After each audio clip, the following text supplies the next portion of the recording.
อีกเรื่องหนึ่งซึ่งชาวบ้านล้านถิ่นทั่วๆไปไม่ได้สนใจอะไรมากมายเลยแต่คนที่สนใจจะเป็นจะตายจะต้องเป็นเรื่องใหญ่เรื่องโตนั่นก็คือเรื่องของการแก้รัฐธรรมนูญทีนี้เมื่อวานนี้ครับสำนักงานศาลรัฐธรรมนูญเผยแพร่เอกสารข่าวผลการประชุมคณะตุลาการศาลรัฐธรรมนูญระบุว่าที่ประชุมคณะตุลาการศาลรัฐธรรมนูญพิจารณากรณีที่ประธานรัฐสภาผู้ร้องเอาภาษาไทยง่ายๆกันละกันนะครับทางด้านของประธานรัฐสภาเนี่ยได้ร้องขอให้ศาลรัฐธรรมนูญพิจารณาวินิจฉัยปัญหาที่เกี่ยวกับหน้าที่และอำนาจของศาลรัฐธรรมนูญอ้างอิงถึงนะครับรัฐสภาจะบรรจุวาระและพิจารณาร่างรัฐธรรมนูญฉบับแก้ไขเพิ่มเติมที่มีบทบัญญัติให้จัดทำรัฐธรรมนูญฉบับใหม่โดยยังไม่มีผลการออกเสียงประชามติว่าประชาชนประสงค์จะให้มีรัฐธรรมนูญฉบับใหม่ได้หรือไม่อันนี้ข้อที่1ข้อที่2รัฐสภาสามารถบรรจุร่างรัฐธรรมนูญแก้ไขเพิ่มเติมที่มีบทบัญญัติให้จัดทำรัฐธรรมนูญฉบับใหม่ได้การจัดให้ประชาชนผู้ทรงอำนาจสถาปนารัฐธรรมนูญออกเสียงประชามติเสียก่อนว่าสมควรมีรัฐธรรมนูญฉบับใหม่ได้หรือไม่จะต้องกระทำในขั้นตอนใดคือ1ช่วยวินิจฉัยทีว่าที่ศาลรัฐธรรมนูญเคยบอกว่าต้องทำประชามติ3 ครั้งแก้ทั้งฉบับเนี่ยตอนนี้เขามีการยื่นเสนอมาแล้วแบบใหม่ไม่ต้องทำประชามติครั้งแรกก่อนเนี่ยทำได้ไหมกับ2แล้วถ้าได้จะต้องไปเริ่มทำขั้นตอนใดก็ปรากฏว่าในหนังสือเนี่ยเราข้ามเอกสารเกี่ยวกับเรื่องการถวายสัตย์กับการถอนตัวของตุลาการศาลรัฐธรรมนูญ2 ท่านไปก็แล้วกันมาเอาเนื้อเรื่องจริงๆคือศาลรัฐธรรมนูญในเอกสารข่าวผลการประชุมเนี่ยออกมาบอกว่าศาลพิจารณาข้อเท็จจริงตามคำร้องและเอกสารประกอบแล้วนะครับศาลรัฐธรรมนูญมีมติไม่รับคำร้องไว้พิจารณานะครับเอางี้ก่อนพิจารณาตามข้อเท็จจริงคำร้องและเอกสารประกอบแล้วไม่รับคำร้องไว้พิจารณาเพราะศาลรัฐธรรมนูญมีหน้าที่และอำนาจพิจารณาวินิจฉัยปัญหาเกี่ยวกับหน้าที่อำนาจของสภาผู้แทนราษฎรวุฒิสภารัฐสภาคณะรัฐมนตรีองค์กรอิสระตามรัฐธรรมนูญและพระราชบัญญัติประกอบรัฐธรรมนูญว่าด้วยวิธีพิจารณาของศาลรัฐธรรมนูญซึ่งต้องเป็นปัญหาที่เกี่ยวกับอำนาจหน้าที่ที่เกิดขึ้นแล้วนะครับถ้ารับต้องเป็นปัญหาอำนาจหน้าที่ที่เกิดขึ้นแล้วดังนั้นการบรรจุระเบียบวาระประชุมรัฐสภาเพื่อพิจารณาร่างรัฐธรรมนูญฉบับแก้ไขเพิ่มเติมเป็นหน้าที่และอำนาจของประธานรัฐสภาอันนี้ไม่เกี่ยวกับหน้าที่และอำนาจของรัฐสภาเป็นอำนาจของประธานไม่เกี่ยวกับอำนาจหน้าที่ของรัฐสภาและคำร้องเนี้ยมีสาระสำคัญเป็นเพียงข้อสงสัย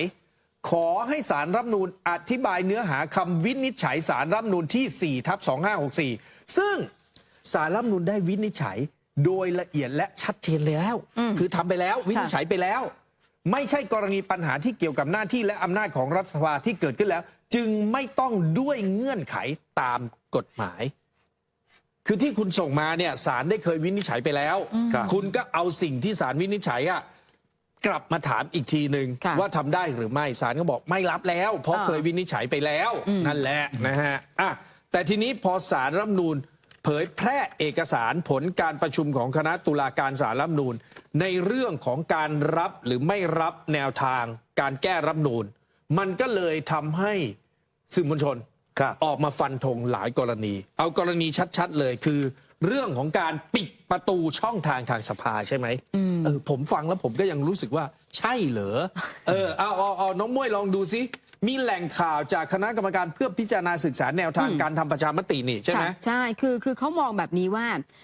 การแก้ไขปัญหาความเห็นที่แตกต่างหลังจากที่กระบวนการภายหลังศาลรัฐธรรมนูญเนี่ยไม่รับคำร้องเนี่ยนะคะการที่ศาลวินิจฉัยแบบนี้แหล่งข่าวบอกว่าถือเป็นการปิดประตูการแก้ไขรัฐธรรมนูญผ่านช่องทางสภาหลังจากนี้แหล่งข่าวมองว่าครม.เนี่ยต้องมีมติเดินหน้าแนวทางแก้ไขกฎหมายรัฐธรรมนูญที่คณะกรรมการในการพิจารณาเนี่ยเคยเสนอก็คือว่าต้องมีการทำประชามติ3 ครั้งโดยต้องทำประชามติครั้งแรกในการถามความเห็นของประชาชนว่าจะให้มีการแก้ไขรัฐธรรมนูญหรือไม่จากนั้นครม.อาจจะเป็นผู้เสนอร่างแก้ไขตามมาตรา272แหล่งข่าวระบุเพิ่มเติมว่าถ้าเดินหน้าทำประชามติตอนนี้เนี่ยมันอาจจะมีอุปสรรคจากพรบประชามติโดยเรื่องเสียงข้างมาก2 ชั้นก็คือ1 ต้องมีผู้มาออกสิทธิ์ใช้เสียงเนี่ย26 ล้านเสียงจากผู้มีสิทธิ์ทั้งหมดต้องมีเสียงเห็นชอบให้มีการแก้ไขกฎหมายรัฐธรรมนูญ13 ล้าน 5 แสนเสียงขึ้นไปอันเนี้ยแหล่งข่าวมองว่าไม่ใช่เรื่องง่ายและอาจจะมีกลุ่มต่อต้านในเรื่องของการไม่แก้ไขหมวด 1 และก็หมวด 2อาจจะทำให้เสียงไม่ถึงทำให้เกิดปัญหาดังนั้นแหล่งข่าวมองแบบนี้ค่ะว่าควรที่จะมีการทำประชามติก่อนที่จะมีการแก้ไขกฎหมายไม่อย่างนั้นมันก็อาจจะทอดเวลายาวขึ้นแล้วสำคัญในการทำประชามติ ถ้าเกิดว่ามันท้ายสรุปแล้วเนี่ยมันพูดคุยกันไม่ได้งบประมาณมันก็บานปลายเพิ่มมากขึ้นด้วยก็ครั้งหนึ่งตกประมาณต่อครั้งนะครับ 3,500 ล้านบาทต่อครั้งนะฮะ3 ครั้งก็10,000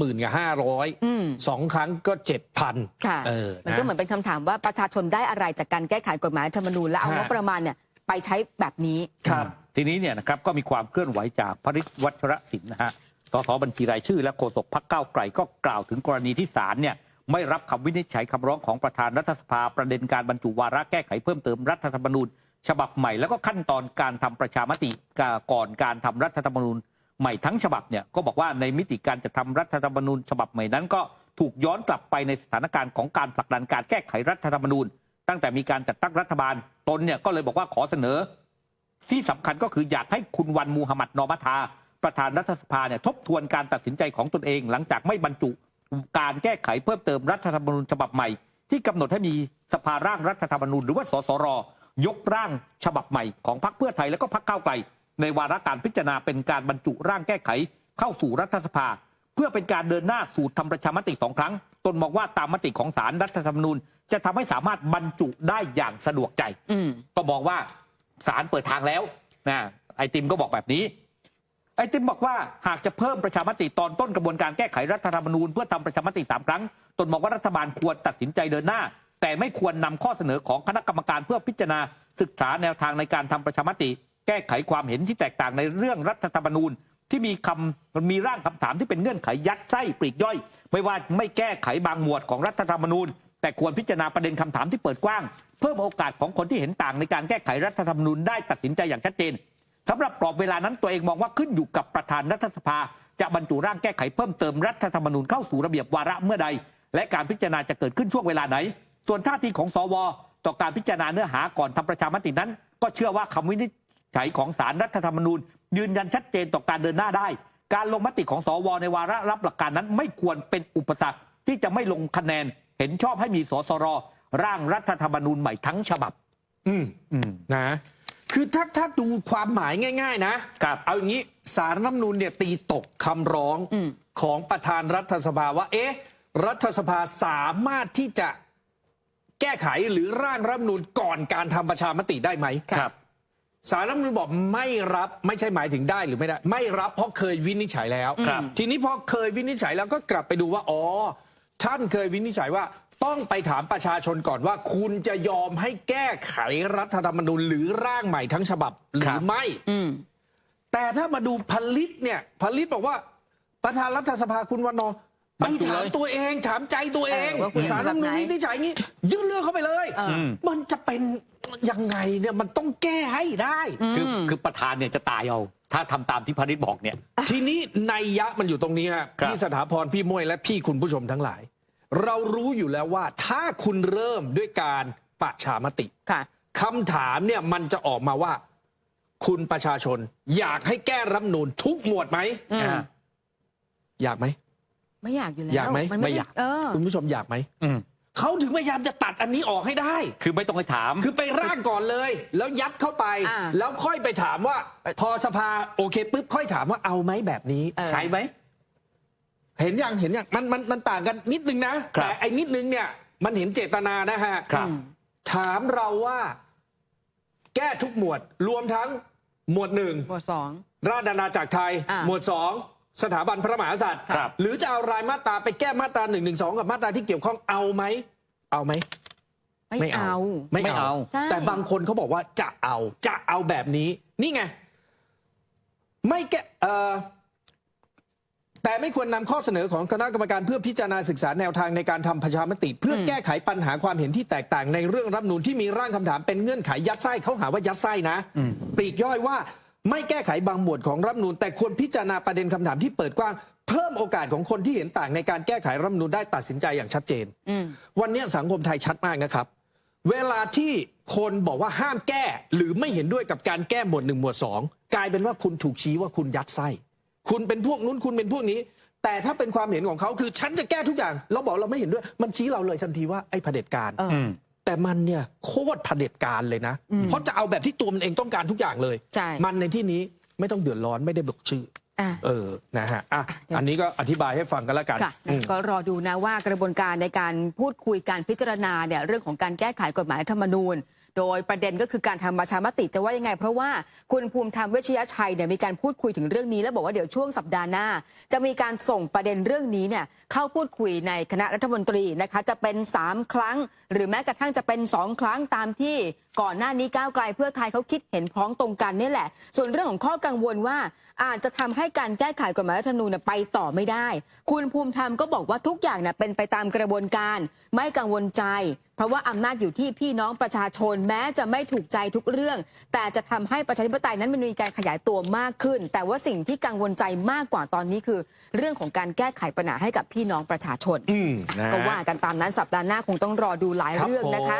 มาร่วมสนับสนุนท็อปนิวส์นำเสนอความจริงได้แล้ววันนี้เพียงกดปุ่ม Super Thanks แล้วเลือกจำนวนเงินตามที่ต้องการได้เลยครับขอบคุณครับ